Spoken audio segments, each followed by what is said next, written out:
seguratórias, mandados de segurança, até a administração pública, que às vezes demora um pouquinho, né, para chegar, atender a certos dispositivos legais, até a administração pública conseguir dar essa resposta que a lei, então, está impondo. Muito obrigado, essas são as minhas observações. Sou Renata Porto, assessora de coordenação da Terceira Câmara. Gostaria de parabenizá-lo pela exposição. E a pergunta que eu lhe faço é, hoje já praticamos mais no nosso dia a dia, seja no âmbito jurídico, judicial, seja no âmbito administrativo, a adoção de princípios, né? Então, o princípio da razoabilidade hoje pelos tribunais já é aceito, assim como da proporcionalidade, de uma forma mais tranquila. Será que, para a efetividade dessa lei, a invocação do princípio da motivação implícito na Constituição e o princípio expresso da publicidade já não são um bom norte, um bom avanço no sentido de efetividade dessa lei? Tá. A moça ali no fundo é você.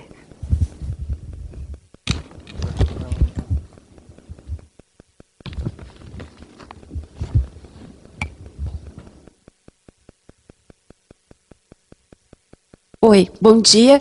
Eu gostaria de uma informação a respeito de Nome, faz favor. Claro, eu sou Caroline Bauer. Eu gostaria de uma informação a respeito dessa questão da obrigação desses órgãos de publicizar suas informações, de tornar pública essas informações, e o papel da imprensa em relação a isso. Porque, através dos exemplos que foram citados, por exemplo, seria uma questão de motivação, deixar claro por que o ministro foi demitido. Mas isso pode ser tornado público pelo Estado, mas pode não ser interessante por causa da imprensa. Então, que tipo de obrigação que a imprensa também terá dentro da Lei de Acesso à Informação? Mais alguém?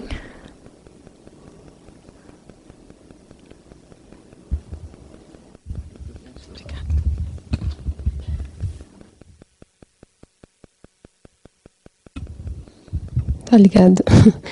Eu ouvi aqui atentamente a preocupação. Faz favor. Meu nome? Romana Remor. Eu ouvi atentamente a preocupação do procurador a respeito do desafio que impõe a lei muito mais do que a conquista, né? E da necessidade de estruturação do Estado.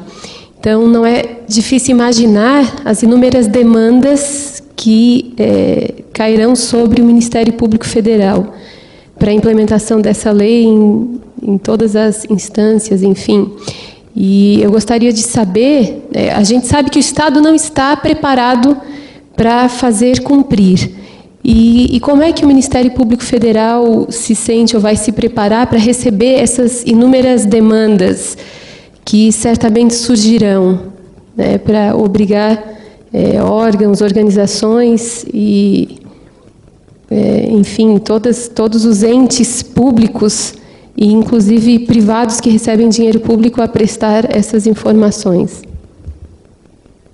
Bom, eu acho que nós já temos 3 perguntas que você poderia responder, né?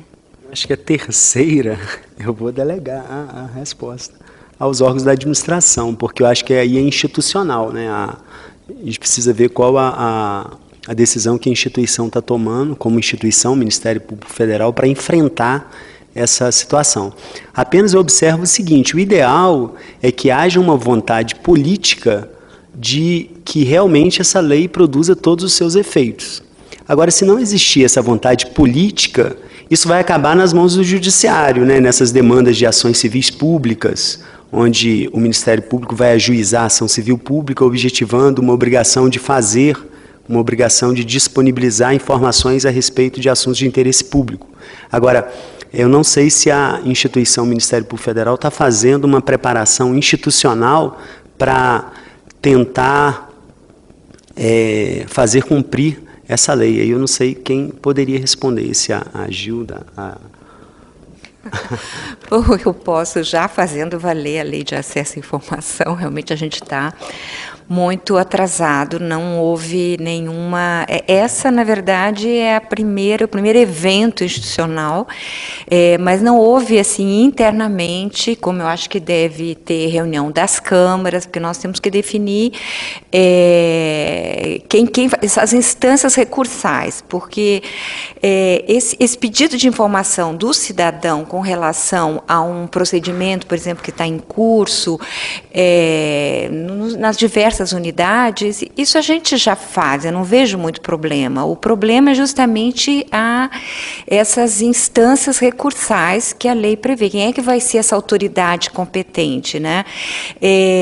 Assim, pelo desenho da lei, vamos dizer, o chefe da instituição, mas isso é impossível para o procurador-geral assumir esse ônus. E eu acho também que o titular da ouvidoria também não é a pessoa adequada, porque isso é atividade fim, é ter que examinar o caso, por exemplo, dizer, não, essa informação nós não podemos passar adiante, né? Nós temos na área de tutela coletiva algumas áreas sensíveis, mas principalmente na questão da investigação criminal, né? Isso... investigação de organizações criminosas, evidentemente, né, isso vai nos limitar. Então, nós temos que ter parâmetros muito claros. Posso fazer vou fazer um adendo, porque pela pergunta que ela fez, a minha interpretação foi que a intenção é saber qual é a preparação do Ministério Público Federal para as demandas externas, não a si próprio, as informações a cargo do Ministério Público, mas na atividade fim do Ministério Público Federal, para atender às demandas da população, que certamente acorrerão ao Ministério Público Federal, porque os demais órgãos e instituições públicas fatalmente estão seguramente na situação de não estarem preparados para fazer frente à aplicação da lei. Então, se há alguma preparação específica do Ministério Público Federal, no sentido de garantir que as outras instituições, que os outros órgãos cumpram a lei, e também, por que não, dentro do próprio Ministério Público. Mas, pela minha própria experiência, eu verifico que as dificuldades de acesso às informações administrativas do Ministério Público, aí não vejo problemas, não tenho visto problemas, mas até porque estão disponíveis na internet e tudo mais, mas a dificuldade surge quando, na atividade finalística do Ministério Público, zelar para que esses órgãos e instituições cumpram a lei. Sobretudo, e aqui eu faço um parêntese, porque nós temos a Lei de Ação Civil Pública de 85, temos a Lei Complementar 75, do Ministério Público Federal, e o que acontece é o seguinte, nós temos o poder de requisição institucional, e muitas das vezes esse poder de requisição do Ministério Público de informações que estão a cargo dos outros órgãos e instituições tem tido extrema dificuldade para se fazer cumprir. Muitas vezes o Ministério Público Federal tem que se socorrer das vias judiciais, e isso passado muito tempo, né, que os órgãos destinatários das requisições, das instituições destinatárias, inertes, não cumprem as requisições. Qual a segurança que terá o Ministério Público Federal em cumprindo as suas funções? Assegurar que, para o cidadão, que estes órgãos, instituições, cumpram melhor aquilo que muitas vezes eles negam ao próprio Ministério Público Federal com seu poder de requisição.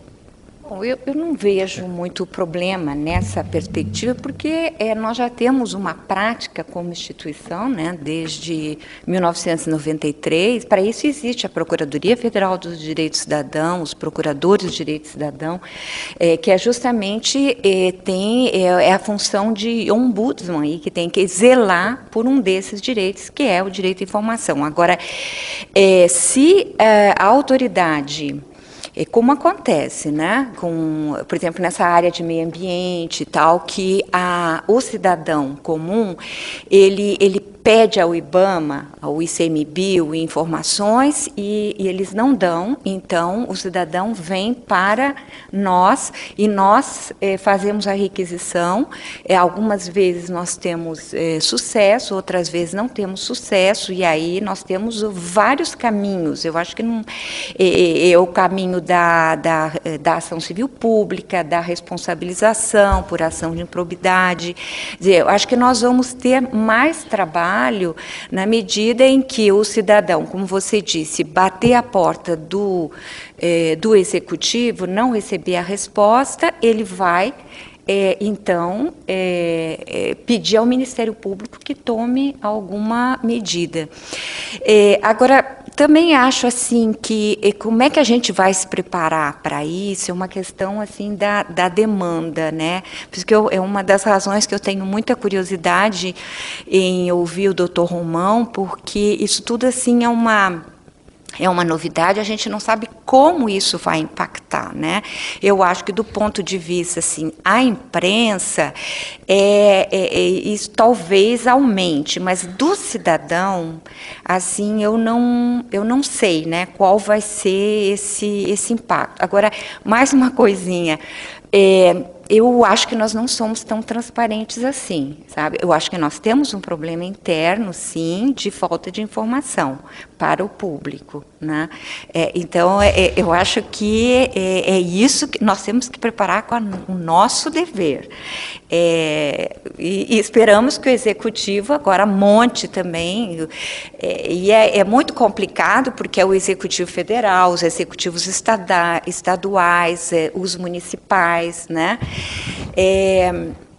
Bom, depois até eu quero fazer uma pergunta. Quem está com a vez, a voz, é o Cláudio, então, por favor.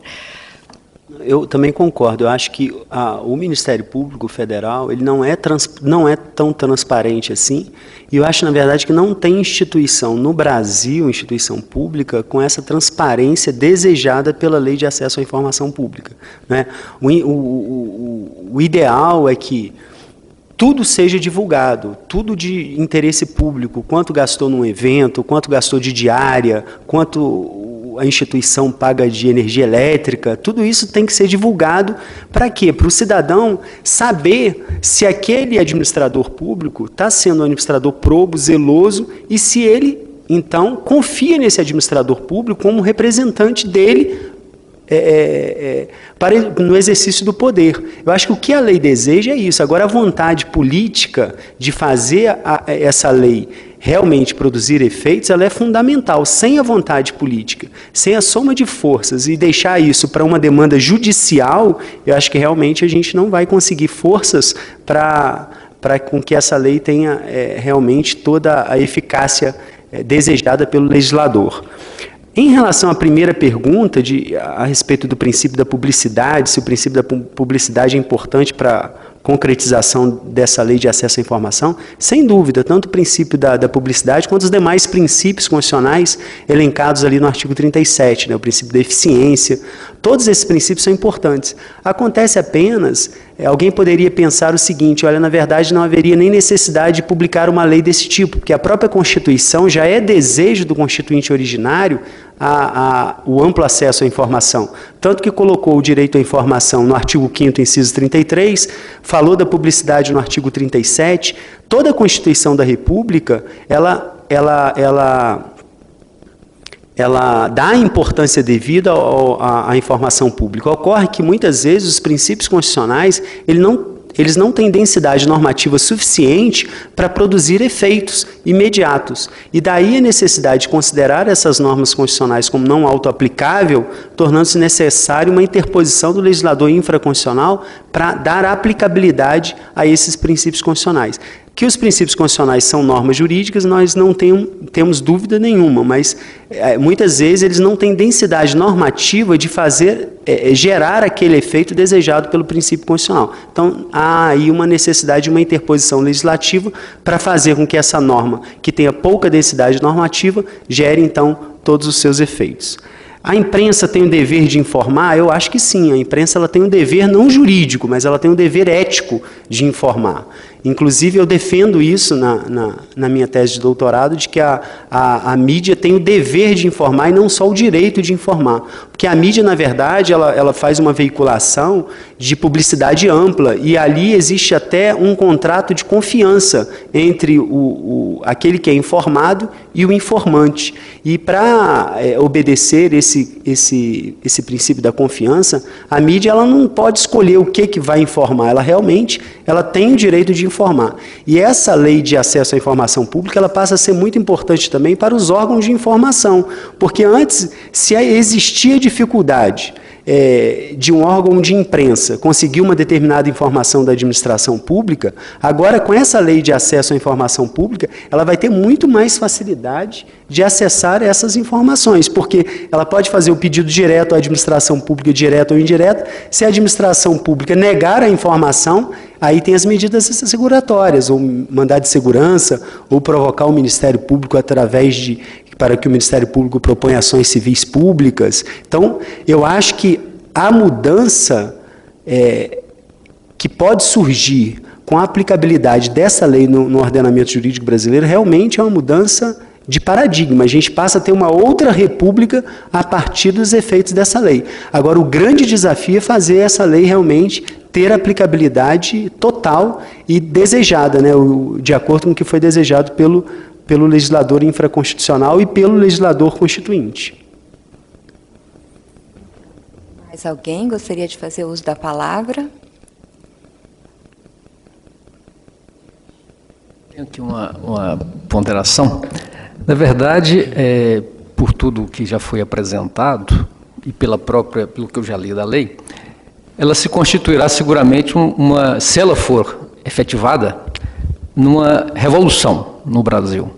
Né? Será realmente a transformação do Brasil numa república, à medida que o cidadão passará a ter acesso a informações que hoje são tratadas, às vezes, de forma sigilosa, né? Muitas das vezes, no mundo em que o poder sobre a informação, pelo Estado, sobretudo, serve justamente para inibir que as pessoas tenham acesso às informações. Nós temos, por exemplo, medidas que muitas vezes são dissimuladas no acesso à informação hoje, e aí eu me lembro, algum tempo atrás, que uma CPI requisitou alguns documentos para o governo federal, acesso à informação que a CPI tem pela Constituição. Para atender a demanda da CPI, o governo encaminhou cerca de 400 caixas de documentos para a CPI. Ou seja, ali deveria estar aquela informação requisitada, mas havia também um excesso de documentação que seguramente as pessoas, os técnicos que fossem tratar aquelas informações, poderiam não alcançar aquela informação buscada até o término da CPI. Então, muitas das vezes, você tem